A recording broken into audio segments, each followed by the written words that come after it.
Jumping right into this look, I'm first going in with the yellow matte shade from the Violet Voss Fruit Sorbet Mini Palette, and I'm going to be using this as one of my transition colors.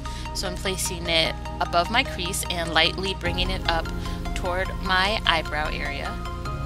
Next, I'm going to be going in with this reddish orange shade, and I'm putting it also right above my crease but slightly below that yellow, just so you can see a peak of that yellow above the orange.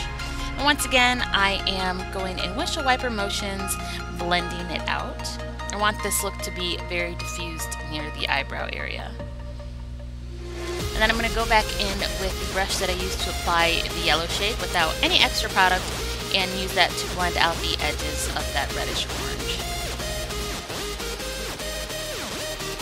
The final shade I'm using in my transition area is this burgundy red shade, and once again I'm placing it just below where I placed the orange and the yellow, and I'm blending it back and forth. And then I'm going to take the brush that I used to apply the orange and use it to blend out the edges of the burgundy, and then I'm going to take the brush that I used to apply the yellow and use it to blend out the orange. Basically, I'm trying to get that gradient effect. Like, I strive to have a great blend. I used to be a terrible blender, but I think I'm starting to get the hang of it. I really like how my eye looks have been turning out lately, because I take my time and I blend. So I'm taking a crease brush right now using the same burgundy shade, and I'm applying it to my outer V and bringing it about a third into my eye, and then bringing the rest up into my crease area, and then I'm going back in with the orange shade to help blend that out. For my lid, I'm using this white shimmery shade, and my brush is not damp. I'm applying the shade completely dry, and if you see that tear coming out of my eye, it's because you guys know I have been struggling with watery eyes lately. I don't know what it is, but it's always my right eye. I don't even want to talk about it. But this look turned out okay. I did apply some eye drops before I continued, so I'm just applying that shimmery shade on the 2/3 of my eye and having it meet with that burgundy shade on my outer V, and then I'm just going to blend the two. To apply my liner, I'm using the Kat Von D Trooper liner, and this is just the sample. I haven't purchased the full one yet because I have so many black liners that I don't really need to. So, I mean, this one's okay. I still love my NYX matte liquid liner. And then the tight line, I'm using my Milani Stay Put Waterproof eyeliner in the shade Stay Slate.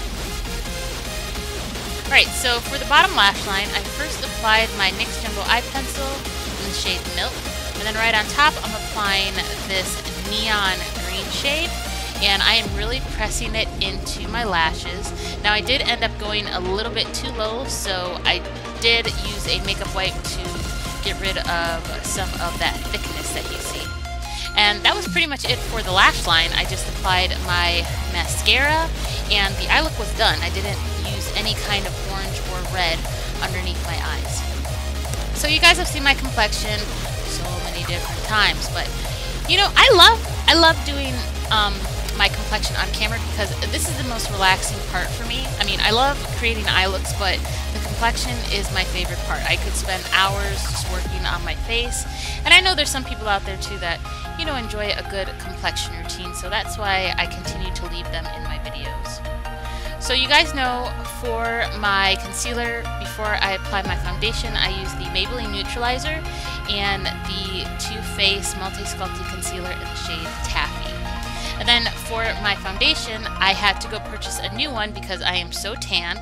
This is the L'Oreal Infallible Pro Glow. Yeah, that's it. The L'Oreal Infallible Pro Glow, and this is in caramel beige, and I'm applying that all over my face using my L'Oreal makeup sponge. You guys know it's my favorite makeup sponge. I no longer use beauty blenders. This is the only sponge I use. And I'm really pressing this into my skin to make it give me that very skin-like appearance. Now, I tried to use that matte and poreless foundation from Maybelline. It was a no-go. I purchased it by mistake, honestly, but I was like, I have it, why don't I try it? It was terrible. It looked like straight up cake immediately, so I immediately returned it and switched it out for the L'Oreal Infallible Pro Glow series, and I am in love. So because I had to go darker with my foundation, I also went darker with my concealer. So this is a ColourPop concealer, and it is in the shade Medium 26. I didn't realize my camera died. So I pretty much finished my face. I have my bronzer and blush on. I didn't go too heavy with anything because I am going to be taking this off as soon as I'm done anyway, because it's literally 10:30 at night. But I love how my skin looks. This foundation, the Pro Glow, it works. It works for my skin. I have severely dry skin. It doesn't matter how much water I drink. It doesn't matter my skincare.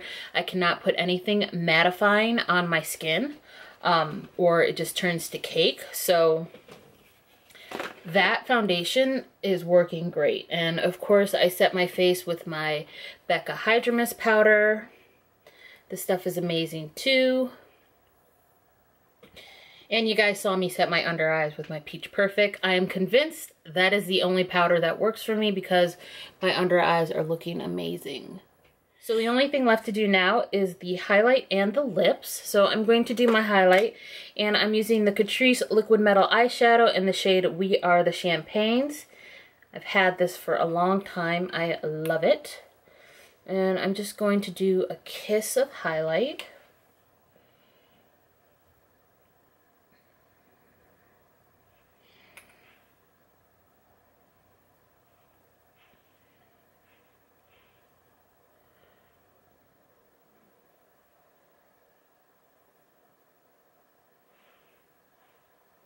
And then for lips, I am using this NYX Slide On Glide On Lip Liner in the shade Summer Tease. And then on top of it, I am going to use the NYX Liquid Suede lipstick in the shade Life's a Beach. Now, I used to be a really big liquid lip wearer, but these NYX liquid, or these NYX Suede lipsticks are like the... I don't know how they do it. I don't know what voodoo is in this, but they are matte, but they're comfortable. They don't dry out my already dry lips.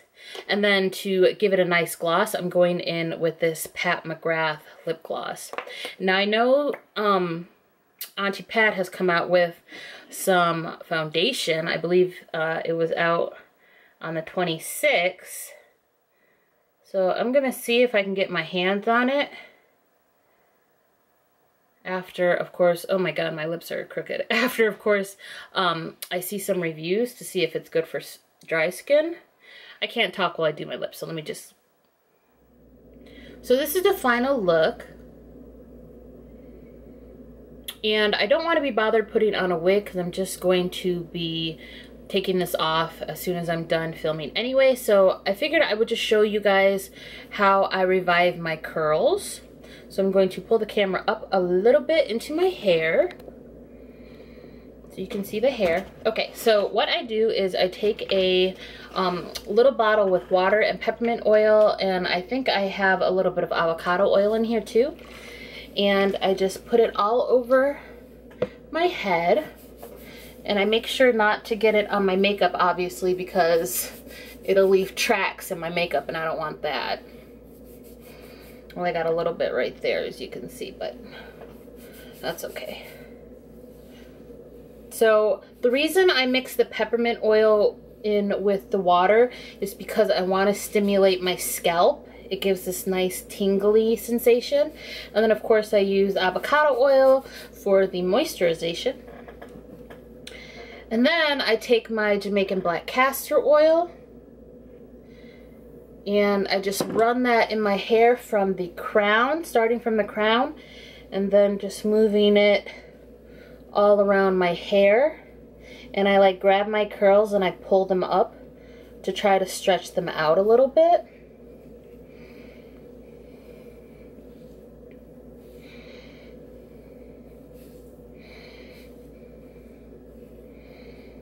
And I like to focus some of that castor oil on my edges in the front and in the back, because castor oil does help your hair grow, whether it's your eyelashes, your eyebrows, the hair on your head. It has definitely helped me in the past, especially during my postpartum shedding. It helped regrow my hair. And then what I do is just put on a headband. So, one second. If I ain't trying to put on a wig, and I pull it up like this. So where my face is the focal point, try to fluff out my hair a little bit more. Having my hair back makes my face the focal point. So I love that, especially when I'm having a really good skin day. And like I said, that L'Oreal Infallible Pro Glow looks so good on my skin. I'm going to turn down this ring light a little bit more so you can see maybe the true color. Like, it matches me perfectly, and I don't use any foundation powder to set my face anymore.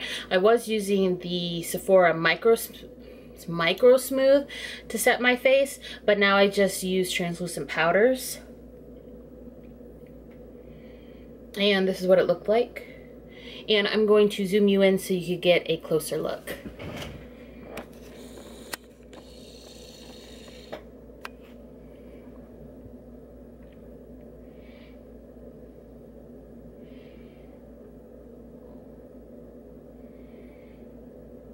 Never mind my mustache. I haven't done any kind of face shaving lately. But do you see how smooth my skin looks? Even my nose pores.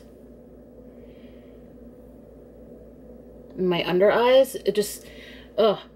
I love when I have a good makeup day. Even when I'm not wearing it anywhere, I love when my makeup just comes together.